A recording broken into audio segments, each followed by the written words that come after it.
शिक्षक प्रतिनिधी श्री गिरीश सर आणि सगळ्यात महत्त्वाचे म्हणजे आपले आद्य संस्थापक या दादासाहेब खामर्डे यांच्या वेशभूषेत असलेला हा आपला सहकारी आणि विद्यार्थी मित्रांनो, आज हा कार्यक्रम कारगिल विजय दिवसानिमित्त आपण इथे साजरा करतो आहे.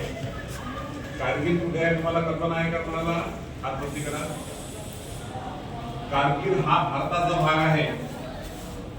तो भाग काही वर्षापूर्वी म्हणजे 25 वर्षापूर्वी आपला शेजारी देश पाकिस्तानने बळकावण्याचा प्रयत्न केला. अचानक न सांगता मध्यरात्री त्याच्यावर हल्ला केला आणि तो भूभाग जो आपला होता तो बळकावला. हे जेव्हा आपल्या देशाला कळलं तेव्हा आपल्या देशाचे त्यावेळेचे प्रधानमंत्री होते सन्माननीय कैलासवासी अटल बिहारी वाजपेयी. त्याच्यानंतर त्यांनी सैन्याला सांगितलं आणि सैन्याने मग लढाई सुरू केली. ती लढाई इतकी कठीण होती की आपण खाली होतो आणि ते हजारो फूट उंचावर होते.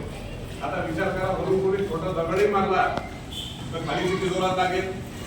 तर अशा विपरीत लढाईमध्ये आपल्या सैन्याने जे अतुलनीय शौर्य दाखवलं आहे त्या शौर्याच्या भरोशावर त्यांनी बळकावलेलं कारगिल पुन्हा आपल्या सैनिकांनी वापस मिळवलं.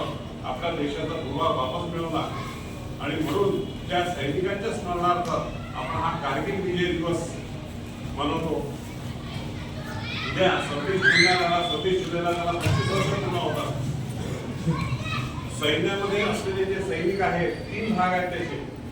लष्कर म्हणजे सैनिक आहेत जमिनीवरचे, आर्मीचे, नौदल आहे, नौदल म्हणजे आपल्या पाण्यावर चालणारं, आणि वायुसेना.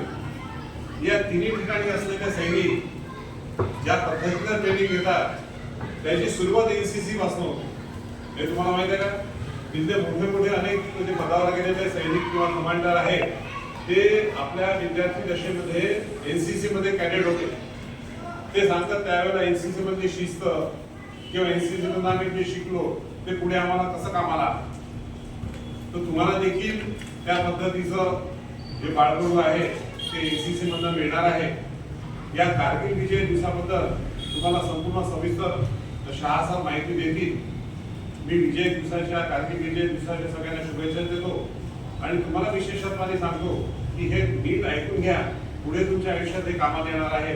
कारण की उद्या जर आपण सैनिक झालो तर देशाप्रती कशी निष्ठा ठेवायची, देशाप्रती कसं शौर्य गाजवायचं, या सगळे अनुभव आपल्याला याच्यामध्ये येणार आहे. त्याच्यामुळे एनसीसी मध्ये असताना देखील अतिशय निष्ठेने काम करा आणि पुढे देखील देशासाठी काय करता येईल हा विषय नेहमी मनात ठेवा. धन्यवाद.